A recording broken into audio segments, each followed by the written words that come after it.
You're on the rant couch where I rant about whatever my $15 a month plus patrons want me to rant about. You can get one of these by being one of those. This one's for Infinite Outlaw, who says, so because I patroned earlier this month, blah blah blah, I have to post a request again. Rant about These Four Walls by Infinite Outlaw. This is probably one of the best things I've written, and I'm interested to hear your thoughts on it. Thank you again for everything you do, and I hope you and May are doing well. So this video, which is on a channel called Star, I guess formerly known as Infinite Outlaw, called These Four Walls, is great. It's 6.5 minutes long. It's a written post over some atmospheric music and video of, I assume, Infinite Outlaw. Like, just driving around a snowy town in the middle of a huge snow, measuring the snow on the car and ground, which, of course, is all iconography that speaks to me immediately after living in the north and having to dig my car out so many times.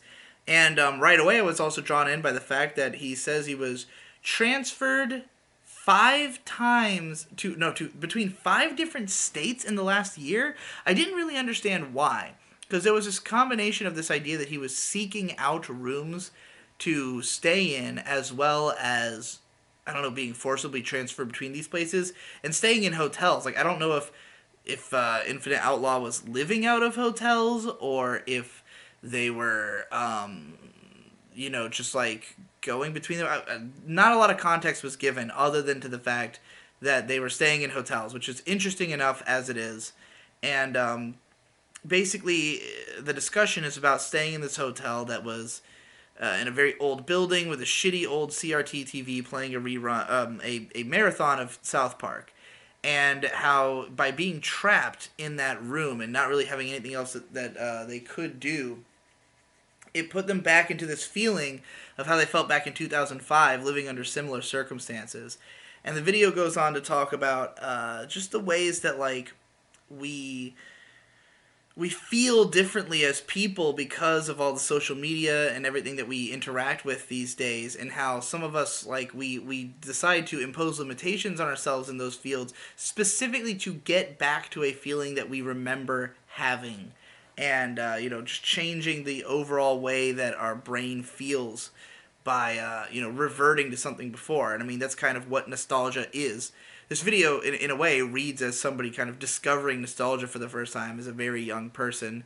I definitely remember that feeling as well. And yeah, there's an element. I mean, I'm surrounded by posters and things and, like, stuff I cared about a long time ago that I've continued to carry with me because it has some remnant of who I used to be or what I used to feel, and it can remind me of that. I can look at it, and some of it might even make me ashamed. Like, I might have things in my periphery that I can look at and go, oh God, I was into that, but at least it gives me an understanding of who I've been and what I've felt, and, like, why I've ended up at this point.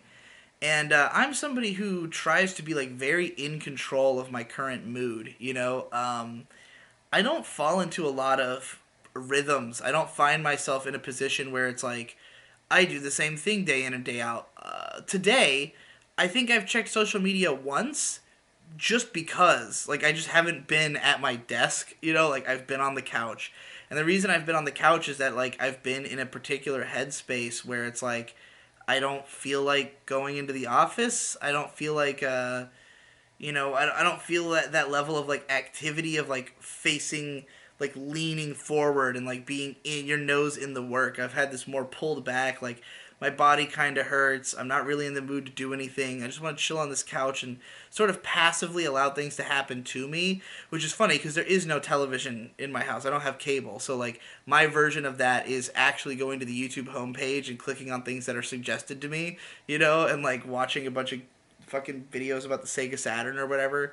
And yeah, like, that is it's not really calling back to any particular time, but it's like a way of setting this day up to be a certain way. And you might do that here and there where, like, I remember times when me and my friends might, like, set up a CRT and hook up a N64 to it and play Smash 64 all night, and it's like, because the Smash 64 experience, the CRT is a part of it, and, like, it gets you back there in a way. It puts you back to remembering how it used to look and why it was exciting, in a way that you can't get without using that, without the implement. So, I've been in a strange position because I moved all over the place and came back to Virginia Beach, and there's a lot of not even nostalgia because it's not like I lived here that long ago. It's only been like 2 years, but driving by the places I used to live from different angles and just being like, this has put me back in a way into remembering how much this place defined who I am. Like, how much of my personality and my natural way of doing things is just the result of being in this environment. And people really underestimate it a lot. And it's touched on in this video where he talks about like how in this particular town, it's like a town that's clearly on the way out. It's mostly old people. It hasn't really been updated. It's a fading place, and that's the only reason it can have the attitude that it has. And yeah, like we always are, we're given to have the attitude of our environment. Even if you're a hikikomori, whatever your room is like, is what your life is going to be like to some extent. And so, whatever your internet history is like when I'm on the internet, I tend to just bounce between Twitter, YouTube, a little bit of Facebook, which I just used to use the Messenger, but I'll click on it inherently because my fingers have gotten so used to typing TW and FA as like like TW enter, FA enter, like to get to those sites, that I'll do it automatically. I don't have to think about it. I just sit down and my brain is programmed to do that because that's just the way I trained myself through going to Twitter over and over again. I click on the same few bookmarks. I have like 30 bookmarks. They're not organized. They're just in the order that I added them. And I know exactly where each thing I want to click on is just through the training of having done it so many times. So it's like you take away those bookmarks, you take away that bar, suddenly I don't go to the same websites because I don't think about it. I don't think to click it. But I'll always go to Twitter because it's automatic. My hand just does it.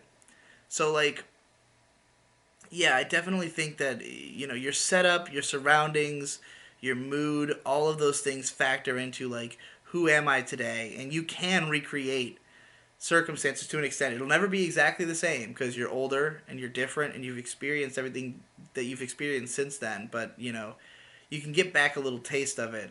There was also an interesting bit in there about like the way that a marathon of a show used to be an event, particularly on TV, and how like you can't really have that in the streaming days. Even though I do think we found ways to recreate it, like for instance the Twitter group watch, where for example, the Takahata group watch, where it was like once a week, everyone on Twitter is going to watch one of this guy's movies and we're all going to talk about it and we're going to use the hashtag, so it's like a group event. It's like remanufacturing the idea of the event into something that is more personal and more fulfilling in that way. Me and my friends used to get together for anime marathons all the time. It'd be like, this weekend we're gonna watch Lucky Star. We're bringing over all this soda and like we're making a thing out of it. So it's just kind of like make your own fun instead of waiting for the world to give it to you. Even though sometimes it was exciting, to watch the Iron Giant all day just because it happens to be Independence Day. I think is when they did that. Labor Day. I don't remember what day they would just have the non-stop Iron Giant marathon on Cartoon Network, but yeah, interesting video, good stuff, and I'll probably check out more of your channel because I liked it.